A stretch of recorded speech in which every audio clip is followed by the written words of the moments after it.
जब कोई नेता अपनी पार्टी छोड़कर किसी दूसरी पार्टी में जाता है तो सबसे पहले जनता क्या सोचती है? क्या राघव चड्ढा दोगला है, या मौका था उसको अपने आप को बचाने का, या अपनी छवि को सुधारने का?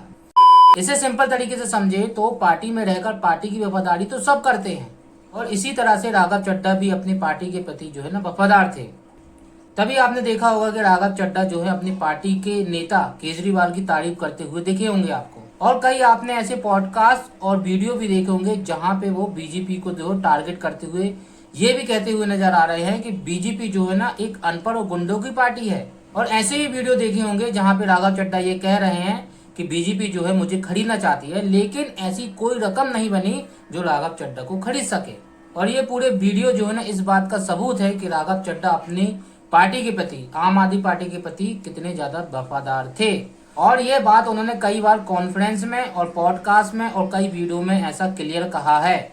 जिस आम आदमी पार्टी को मैंने अपने खून और पसीने से सींचा और अपनी जवानी के 15 साल दिए, और ये बात क्लियर की है कि वो अपनी पार्टी के प्रति कितने ज्यादा वफादार हैं।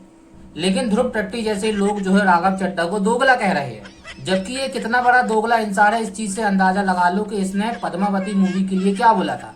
इसने बोला था कि पद्मावती मूवी में अगर तुम्हारी हिस्ट्री बिगड़ रही है तो जाओ अपनी मूवी खुद बना लो और अपनी हिस्ट्री सुधार लो।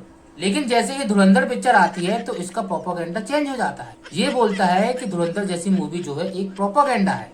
लेकिन यहाँ तक तो इसका दोगलापन फिर भी ठीक था, लेकिन इसने बिहार के चुनाव के टाइम पे एसआईआर के लिए क्या बोला था कि बिहार के चुनाव के टाइम पे इलेक्शन कमीशन एक सॉफ्टवेयर का यूज कर सकता था, लेकिन पुरानी पॉलिसी के चलते चुनाव आयोग जो है ना सॉफ्टवेयर का यूज नहीं किया।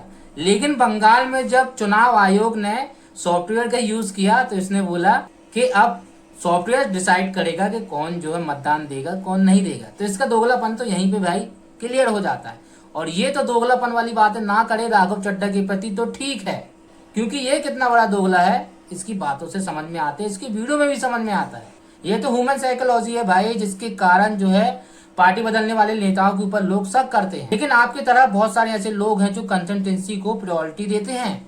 अगर कोई नेता सालों तक रहकर किसी पार्टी की आलोचना करे और फिर उसी पार्टी में जो है शामिल हो जाए तो बहुत से लोगों को ये लगता है कि ये आदमी पहले क्या झूठ बोल रहा था, क्या वो बातें पहले झूठी थी, या ये आदमी अब सही बोल रहा है।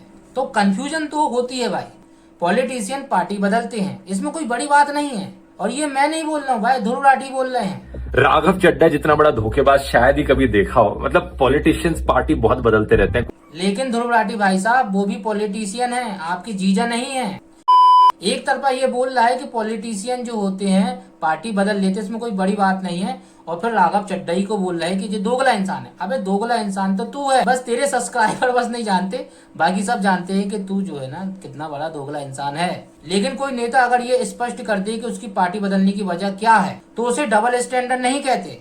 और बहुत से जो समझदार लोग हैं ना वो ये चीज की चर्चा करते हैं कि अगर पार्टी क्यों बदली। और ये जो सवाल है ना पूरे आपको कॉन्फ्रेंस में समझ में आ गया, अगर आपने कॉन्फ्रेंस देखी है राघव चड्ढा की, तो जहां पे उन्होंने ये बात क्लियर की है कि उन्होंने आम आदमी पार्टी क्यों छोड़ी, इसका क्या रीजन था। और राघव चड्ढा कितना बड़ा दोगला इंसान है ये कौन डिसाइड कर रहा है? ध्रुव राठी, जो खुद कितना बड़ा दोगला इंसान है इस चीज से अंदाजा लगा लो कि ये कुछ दिन पहले जो है ना राघव चड्ढा को एक बहुत अच्छा नेता समझ रहा था।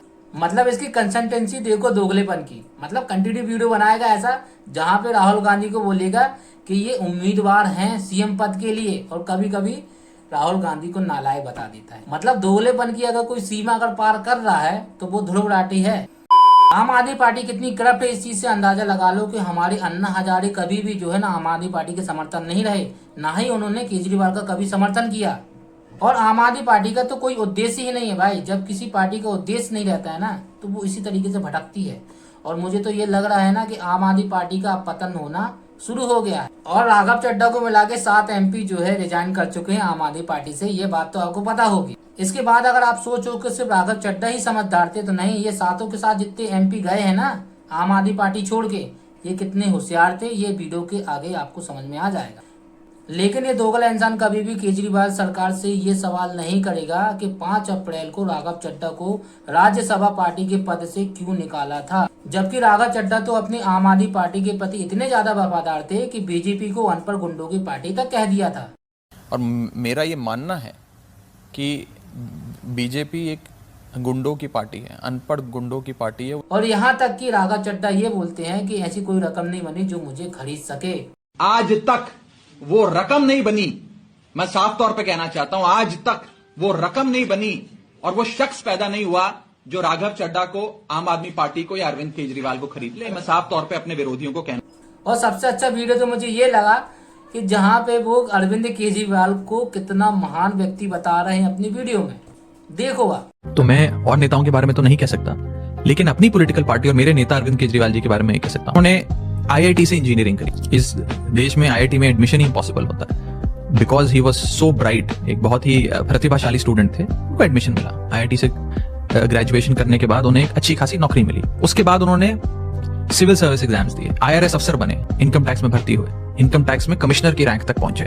जितना पैसा चाहते, जितनी शोहरत चाहते, जितनी सहूलियत और ऐशो आराम की जिंदगी चाहते, कमा सकते थे। करप्शन से पैसा कमाना होता तो भी कमा सकते थे। इनकम टैक्स कमिश्नर से ज्यादा पैसा कौन कमा सकता है इस देश में? लेकिन उन्होंने ये सारी व्यवस्था को लात मारी। और इसी के चलते जो अरविंद केजरीवाल और उनकी आम आदमी पार्टी ये भूल गई थी कि राघव चड्ढा जो है एक चार्टेड अकाउंटेंट हैं और राजनीति के प्रति जो है ना अपना गणित सटीक रखते हैं। और आम आदमी पार्टी के कुल 10 सांसद हैं और पार्टी बदलने का कानून ये कहता है कि अगर कोई एक सांसद अगर पार्टी बदलता है तो उसकी सांसदता जो है ना रद्द हो जाती है। और यहीं पर राघव चड्ढा जो है दिमाग से खेल गए। उन्होंने 7 एमपी को अपने साथ में लिया और पार्टी बदल ली। अब जो पार्टी बदलने का कानून कहता है कि उनकी जो सांसदता है ना वो रद्द नहीं होगी। और राघव चड्ढा भी 37 साल के हैं और उनको राजनीति नहीं आती, ये कहना सांप के बिल में हाथ डालने जैसा है। और ऐसा नहीं है कि राघव चड्ढा आम आदमी पार्टी छोड़ के बीजेपी में अभी ज्वाइन हुए जरूर हैं, लेकिन 1 साल पहले से उनकी प्लानिंग चल रही थी। लेकिन सोचने वाली बात यह है कि राघव चड्ढा अभी भी क्या जनता की मुद्दे की बात करेंगे? क्या आप वो भटक जाएंगे या उनका जो रूट जो है चेंज हो जाएगा? वो तो आने वाले समय में देखने को मिल जाएगा।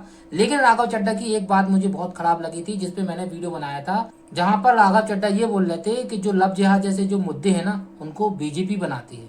लव जिहाद सब बकवास ये लोग करते रहते हैं बीजेपी वाले। ऐसा कुछ नहीं होता कि बीजेपी क्या करती है, आप समझिए। नहीं आप लव जिहाद पे रहो, don't go to BJP, stay on love जिहाद।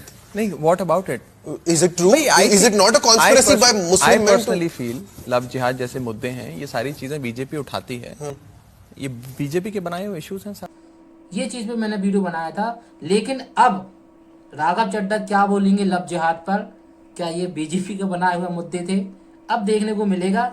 मैं तो बस इंतजार कर रहा हूँ कि राघव चड्ढा बीजेपी पे आ तो गए हैं, लेकिन अब लव जिहाद को किस एंगल से देखते हैं, ये चीज जो देखने वाली होगी। अरे तुमने भाई को बताया नहीं? क्या?